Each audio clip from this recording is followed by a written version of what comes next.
Hi and welcome to this video where I sum up what I read in January. And if you're new to the channel, I'm Øystein and I read books and talk about them. As you might recognize, I'm not in my usual studio today. That's because I'm at the cabin. So if I'm a bit overexcited in this video, that's why. Let's start this off with one of the first books I bought for this YouTube project, and that is Natural Causes by Nina Lykke. Nina Lykke is a Norwegian author, and in this one she writes about a woman that is a general practitioner and she's kind of fed up with her life and her patients.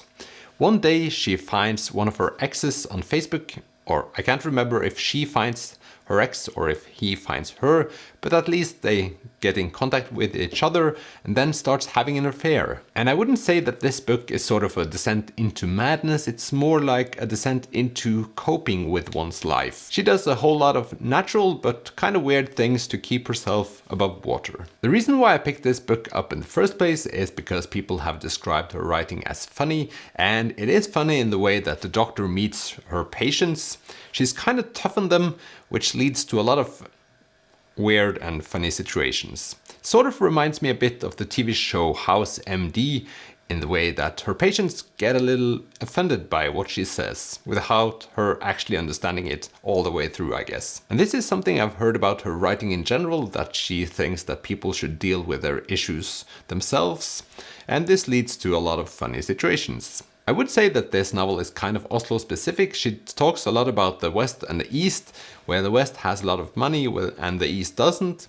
And she wished she had more patients from the East because the Western patients are kind of obnoxious. But also I would say that this novel feels kind of Norwegian in her problems and how she deals with them. She has this stream of consciousness going on while she discusses with us her problems, and it's kind of entertaining. But it's not like it's a very funny book, it's just her behavior that is funny at times. And all the characters that she talks about are characters that you might imagine meeting someday or have already met several times. So it's not like it's not believable. All in all, I really enjoyed this book. Probably I like all books that makes me laugh a bit, but this is also fast-paced and easily read. My next read has actually been standing in my shelves from even before I decided to become a reader, and that is Fathers and Sons by Ivan Turgenev. So this book is basically about two boys going to school together. One of them, Arkady, is going home to visit his father, and his friend Bazarov decides to join him on his journey. Bazarov calls himself a nihilist, and it's probably the book I've read where the word nihilist is used the most, because that's really important to this character. And Arkady really likes him, but no one else seems to like him that much, especially not Arkady's father and uncle. So Bazarov makes quite the stir and gets people quite angry. And I would say that this is basically what the book is about. Bazarov being a boastful jerk going around making people annoyed at him or fall in love with him. It's both. And this book really has annoyed a lot of people, not just in the fictional characters, but also in Russia when it was published. And this is probably why it's a classic. And it feels really classic reading, but mostly in the way that the characters interact with each other or talk to each other. It's a very formal language at times. Probably not formal for the times that it was written, but to me it feels very formal. It's character driven and Bazarov takes up a lot of space, but that is actually why I enjoy this novel, because Bazarov is this kind of character that is really polarized, and it's nothing dull about him. He makes a lot of fuss, and that's why I enjoyed it. At one point in the story, it's also really obvious that he tries to be contrarian and different, and this is what makes him like a human character in the novel, which I also appreciated. So sort of a max score for what I consider to be a cool character. Polarized and human. Most important is the polarized part. As usual, the Russians have about a million ways of describing the same characters with different names, but this is not a big book, so in this one it didn't matter that much. But couldn't the translators just made it a bit easier for us to understand, or would the difference between informal and formal just have spoiled it? I don't think so for my sake, but that's just my opinion. As the title of this novel might suggest, I was very prepared for this novel to be about the generational conflict between fathers and sons, and to one extent it was, but it's kind of ruined by how boastful this character Bazarov was. So even when Arkady might take Bazarov's side in a conflict, the conflict is so exaggerated that I can't take it seriously. So the points being made about the different generations and how they feel about each other sort of disappeared a bit, but I didn't mind. It's not often that I find a classic novel that's so character-driven, which I find so amusing, so this is surely a recommendation, and it's also a small book, so it won't take a lot of your time. Next novel was actually sent to me by one of you, and I'm really happy it was, and that is Educated by Tara Westover. This is all about Tara herself. She grows up in this place in the US that feels very rural. It's not like it's very remote, but it's in the way that her family has made it to be. Because her family isn't an ordinary family. Her father works with scrap metal and is basically a doomsday prepper and very religious. Her mother makes oils and is also very religious. All the kids in this family are homeschooled. They haven't gotten a lot of homeschooling, it seems. They sort of have to school each other. Also, she grows up with this psychopath of her brother. In short, this is a painful novel about how Tara got her education and left her family. In the start of this novel, Tara says that this book is not about Mormonism or religion itself, and I guess I understand why she says so. She doesn't want that to be the focus, but still it's a huge part of this novel. And I must say, this novel seems like a novel about people that you really don't think exists. And when I was sent this novel, I was told that this is the kind of novel that's good to have in the back of your mind, because when you meet new people, you never really know what they've experienced before. And this may be one of the most extreme examples in that regard. This is just an insane book about an incredible woman that sort of reminds me most about Matilda from Roald Dahl, that teaches herself to read. And I think what made the biggest impact on me was how she lives in fear and nothing is really predictable. Anything can happen. For example, when she tells her mother about abuse in the family, she ends up being surprised by the reaction from her mother, even though us as readers might think that she could have predicted some of the things that happened to her. I have to agree with the person that sent me this novel. I think all people would benefit from reading this. I think no one that reads this book can predict what they're going to read in many ways. At least I wasn't prepared for what I was going to meet. I had thoughts about how she would struggle. But the struggles are not, even though if you finish reading this book, you can't really imagine how it must feel like growing up there, because reading this book takes you some hours, but living day to day in a household where nothing can be predicted and everything could happen and you have nothing to say in what's going to happen to you, I would just recommend you to read this novel.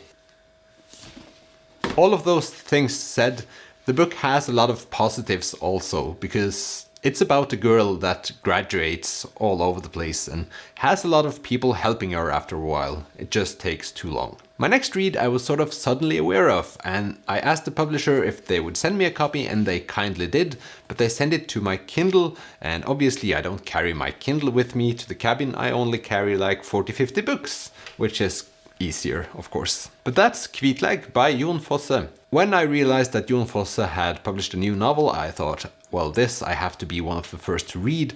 It's about this older man that decides to suddenly go for a drive. He drives until he's stuck, and then he tries to go for help. And he meets a lot of people on his way, but only in his mind, I guess. This story feels like a story I've read before. It has classic themes of, am I dead? Am I alive? Am I meeting myself now, or meeting God, or anything else? Angel maybe? So to me this wasn't a very interesting read, but what I recognized, and I didn't recognize last time I read Jon Fosse, is how the language draws you into the novel. So I read this one basically in one sitting, because the pages aren't that big either. So I get why people read Jon Fosse, and probably I'm going to read the septology later this year, and I hope the story is better in that one, but the language is intriguing, but I struggle to understand exactly how and why. Because I would also see that if the septology has the exact same language, I could get a bit bored just because I recognize what's coming next. And the repetitiveness can be a bit much. But at least that's book number 4. Then over to the complete opposite, especially when it comes to size, and that is Carsten Jensen and We the Drown. So he's a Danish author, and this is a book all about sailing ships. This is one of my best friend's favorite novel, and basically that's why I picked it up. Also, it's a chunky book from Scandinavia, so I thought I would be the right kind of channel to talk about it. So Carsten Jensen is a Dane from this place called Ærø, specifically Marstal, which is on the island of Ærø. This town has a lot of history when it comes to sailing ships, and he wanted to look into this history and write a book about it, basically. It's an epic novel, and it starts out in 1848 and ends in 1945, and it spans 4 generations, and what they have in common, of course, is sailing ships. So it starts out with this man being captured by the Germans, then disappearing. His son Albert starts the search for his father and goes all around the world to find him. So Albert is the second character, and we follow him throughout his life. So besides being about sailing ships, it's also about the world wars and how society has evolved in those years. Also, this is a character-driven novel, and I felt like the characters were a bit uneven. Albert, of course, the second one, we follow for a longer bit of time, and we get close to him and get to know him, and I start caring for him. But the rest of the people are kind of underdeveloped character-wise, I feel. Also, they don't have like a great development. But that's just my opinion. And in the beginning of this novel, I felt it a bit unclear what kind of people I should pay attention to, because there were a lot of them, sort of resembling the intro for Kristin Lavransdatter, where it's just a bunch of people crammed into the first pages, and then you have to sort of guess. And it became a bit easier after a while, but after a while, as you might imagine, it's a tough environment in this novel as well. People have struggles, and it's called We the Drowned, so it's not a happy place all the time, but I still wished that the people were kind of more lovable, because I wanted so bad to be more fond of many of the people. They had the right kind of traits, but they were not exaggerated as much. But I know a lot of people that would have hated this novel to become a Fredrik Backman novel, which apparently is what I was looking for. This is a slow-paced novel, but it didn't feel like it. It happens a lot, but it's also a big book. It's a difficult thing to explain, maybe. I would say that if you like sailing ships or have any interest in them at all, you should read this novel, just because there's so much love and affection for the sailing ships written in this book. And I know the friend I have that loves this novel is a huge fan of sailing ships, so... But I have found myself googling sailing ships and different types of sailing ships after reading this novel. It's just fascinating, and maybe the most fascinating thing of them all, which I haven't thought about 1 second before I read this one, is how you had a period where you had sailing ships and then motorized ships at the same time. And on the internet there are some fascinating pictures of huge American warships besides Italian sailing ships going for the same mission. It's kind of bizarre. But when I think about it, of course there has been a phase-out period. I just haven't thought about it being so recent. I think I'll end with saying that I wish that it ended a bit sooner, but I'm not going to go into detail. You'll have to read it yourself. I was highly entertained, and I've been more entertained after I finished reading it almost, but that's something that happens when I read bigger books. It sort of takes you on a journey in the weeks to come. So that's a very cool thing about these books. So I do recommend this novel if you have any interest in sailing ships at all. Since I'm afraid of spoilers myself, I think I'll describe this next read with the Goodreads description. And this is a short one. A beautiful and distinguished family, a private island, a brilliant damaged girl, a passionate political boy, a group of 4 friends, the liars, whose friendship turns destructive, a revolution, an accident, a secret, lies upon lies, true love, the truth. And that is We Were Liars by E. Lockhart. So that's basically the plot, if you got something out of that. These 4 friends, most of them are related.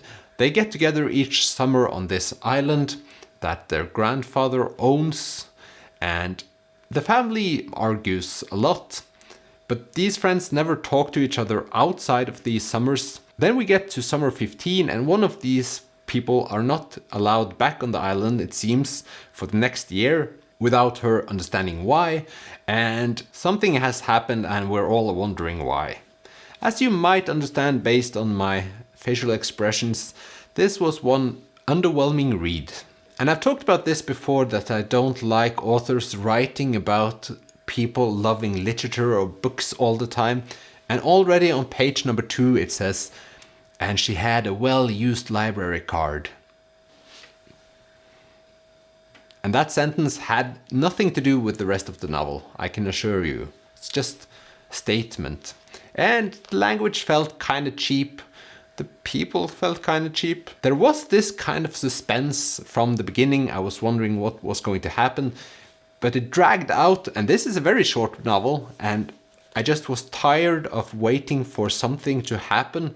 And towards the end, something happens. I've read people calling it imaginative. I wouldn't have put it in those words. I considered giving this novel 1 star. I gave it 2 stars, and now I really can't remember why. And I finished this one a week ago, so I should probably manage to remember why I gave it 2 instead of 1 stars. But I really can't. Obviously, I should just have DNF'd this novel after page number 2. And I should have gone with my instincts this time. That book has been on my list for over a year, but I've sort of been putting it off because I was so unsure if I'd like it or not. So next time I'll listen to my heart. I realize now that I've read a lot of books that I've thought about for a long time, and the next one is no different. That is The Guest List by Lucy Foley. Something tells me that I shouldn't have read this one right after reading We Were Liars, but I did anyway. A wedding takes place on the coast of Ireland, and 2 semi-famous people are getting married. The bride doesn't know her groom that much, and on the days before the wedding she gets told that she shouldn't go through with it. In the story you have multiple narrators, and it instantly felt like a Agatha Christie story with Poirot, and just a walkthrough of the characters because they all present themselves in the introduction, but it also felt a bit dumb. I felt like the introduction was a bit like this: "I'm the bride's sister, and I like chopping off chickens' heads on my spare time. Also, I like knives." Of course, that's not an example from the story, but that's how it felt like. Apart from that, I really enjoyed the multiple narrators going back and forth, describing the same situations from different points of view. That was okay. It started out slow, but after a while it picked up the pace. I liked many of the characters, but they were also a bit predictable. Also, the story in itself was a bit predictable, but I didn't really mind. I read this novel as pure entertainment, and as pure entertainment it was pure entertainment. I gave it 3 out of 5 stars, which is the solid sign that I had a good time, but not more than that. I would say that this is a mystery, thriller, suspenseful novel, but at times it felt like they were trying to make it into a horror story. And I don't tend to like horror stories, but they were close to the edge, but didn't fall over, I guess. Is that the expression? Fall over, tip over? You get what I mean. So that was the last book I've read so far. We're now at the 27th of January, and this video won't come out for some days, so I might still finish a couple of books before that happens. It's not always easy to find time to film these videos, so that's why. But in the case that I get to read a couple more books and record them, I will now make a very, very lame transition into those next scenes.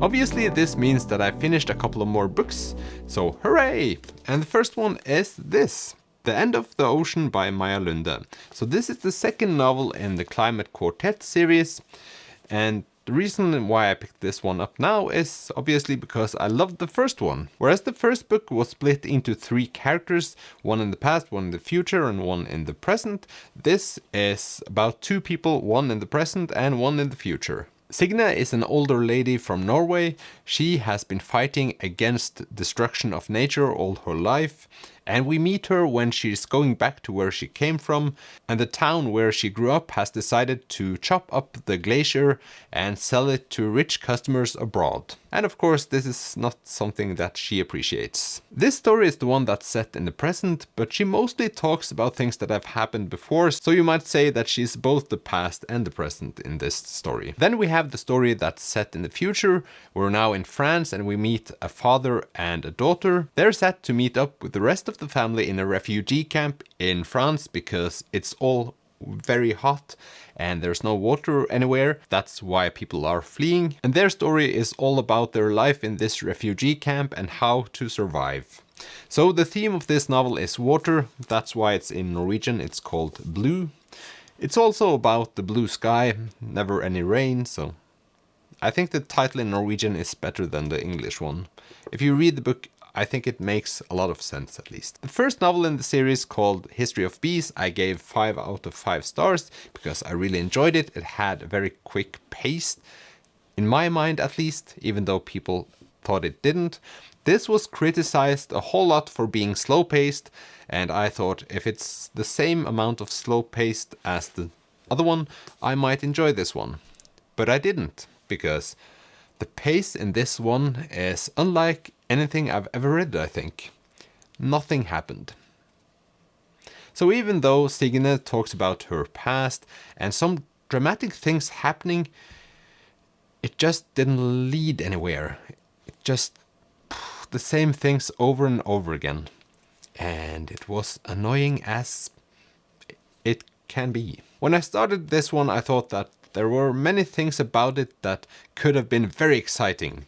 And of course, with the France story about the father and the child, I thought this can not be not emotionally damaging. Usually reading about children struggling is the most effective way of getting me involved with the story, so me not caring for the child at all nearly is maybe why I didn't connect with this one. And with Signe, there was just so much personal melodrama that didn't engage me at all. It made me more frustrated, I would say. The characters are very polarized, but I don't think this novel manages to take advantage of it. There could have been so much more conflict that made a difference, but yeah. The positive thing about this one, and one of the reasons why I loved the first one, is that you feel like you learned something. So this is basically about climate change and water specifically, and there is a lot of things in this novel I didn't know about. I guess that's the most positive thing I have to say about this novel. Now I'm really wondering if I should read the third one. A lot of people says that this is definitely the slowest one and the hardest one to get along with, so maybe. I have the third one in my shelves as well.